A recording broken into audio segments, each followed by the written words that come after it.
നുസ പെനീഡ എന്ന് പറഞ്ഞിട്ടുള്ള ബ്യൂട്ടിഫുൾ ആയിട്ടുള്ള ഒരു ഐലൻഡിലേക്കാണ് ഇന്ന് നമ്മൾ പോകുന്നത്. സ്പീഡ് ബോട്ടിലാണ് നമ്മൾ ഈ നുസ പെനീഡയിലേക്ക് പോകുന്നത്. ഇന്നലെ 12 ഏഷ്യ എന്ന് പറഞ്ഞിട്ടുള്ള വെബ്സൈറ്റിലൂടെ നമ്മൾ ടിക്കറ്റ്സ് ബുക്ക് ചെയ്തിട്ടുണ്ടായിരുന്നു. സനൂർ പോർട്ടിൽ നിന്ന് ഒരു 45 മിനിറ്റ്സിൽ നമ്മളിതാ നുസ പെനീഡയിൽ റീച്ച് ആയിട്ടുണ്ട്. ഈ ഐലൻഡ് മൊത്തം ചുറ്റി കാണാനായിട്ട് നമ്മളൊരു സ്കൂട്ടർ റെന്റൽ എടുത്തു. നമ്മളെ ബാഗ്സ് ഒക്കെ കയ്യിലുള്ളത് കൊണ്ട് തന്നെ നേരെ പോയത് നമ്മൾ സ്റ്റേ ചെയ്യുന്ന അവിടത്തേക്കാണ്. അവിടെ ചെക്ക് ഇൻ ചെയ്ത് ബാഗൊക്കെ ഡ്രോപ്പ് ചെയ്തിട്ട് നമ്മൾ ഫസ്റ്റ് ലൊക്കേഷനിലേക്ക് പോവാം. ഏഞ്ചൽസ് ബിലവോങ് എന്ന് പറഞ്ഞിട്ടുള്ള ഒരു സ്ഥലത്തേക്കാണ് നമ്മൾ വന്നത്. ഇതൊരു ക്ലിഫ് ഏരിയ ആണ്. ഭയങ്കര ബ്യൂട്ടിഫുൾ ആയിട്ടുള്ള ഒരു ലൊക്കേഷൻ. നല്ല വെയിലായിരുന്നു, എന്നാലും നമ്മൾ ഒരുപാട് നേരം അവിടെയൊക്കെ ചുറ്റിക്കറങ്ങി കണ്ടിട്ടുണ്ടായിരുന്നു. ആ ചൂടങ്ങ് സഹിക്കാൻ പറ്റാണ്ടായപ്പോൾ ഒന്ന് തണുപ്പിക്കാനായിട്ട് ഒരു ഐസ്ഡ് കോഫിയും കുടിച്ചിട്ട് നമ്മൾ നേരെ വന്നിട്ടുള്ളത് ബ്രോക്കൺ ബീച്ചിലേക്കാണ്. ഈ വെള്ളത്തിന്റെ കളർ കണ്ടോ, എന്ത് ഭംഗിയല്ലേ. നമ്മൾ അവിടെ നിന്ന് ഒരുപാട് ഫോട്ടോസും വീഡിയോസും ഒക്കെ എടുത്തിട്ട് നേരെ തിരിച്ച് നമ്മളെ റൂമിലേക്ക് പോയി. ഈവനിങ് ആയപ്പോൾ നമ്മൾ ഇതാ വീണ്ടും ഇറങ്ങിയിട്ടുണ്ട്. ഇൻസ്റ്റഗ്രാമിലൂടെ ഒരുപാട് ട്രെൻഡിങ് ആയിട്ടുള്ള നല്ല ലൊക്കേഷൻസ് കാണാനായിട്ടാണ് നമ്മൾ ഈ പോകുന്നത്. എവിടെയാണെങ്കിലും നമ്മൾ എൻട്രി ഫീസും അതുപോലെ തന്നെ ഫോട്ടോ എടുക്കാൻ വേറെ ഫീസും ഒക്കെ നമ്മൾ പേ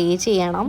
ആ കാണുന്നതാണ് ഡയമണ്ട് ബീച്ച്. ഇവിടുന്ന് കണ്ടതുകൊണ്ട് തന്നെ നമ്മൾ അങ്ങോട്ട് പോകാൻ നിന്നിട്ടുണ്ടായിരുന്നില്ല. റൂമപ്പോഹാൻ ട്രീ ഹൗസ് എന്ന് അറിയപ്പെടുന്ന ഒരു വ്യൂ പോയിന്റ് ആണിത്. ഹൈറ്റ് പേടിയുള്ളത് കൊണ്ട് തന്നെ നല്ലോണം പേടിച്ചായിരുന്നു ഞാൻ അവിടെ ഇരുന്നിട്ടുണ്ടായിരുന്നത്. അവിടുന്ന് തിരിച്ചു പോകുന്ന വഴിക്ക് നല്ല ക്യൂട്ട് ആയിട്ടുള്ള ഒരു കഫേ കണ്ടിട്ടുണ്ടായിരുന്നു. എന്നാൽ പിന്നെ ഇവിടുന്ന് ഡിന്നർ കഴിച്ചിട്ട് നേരെ തിരിച്ച് റൂമിലേക്ക് പോകാൻ അങ്ങ് വിചാരിച്ചു.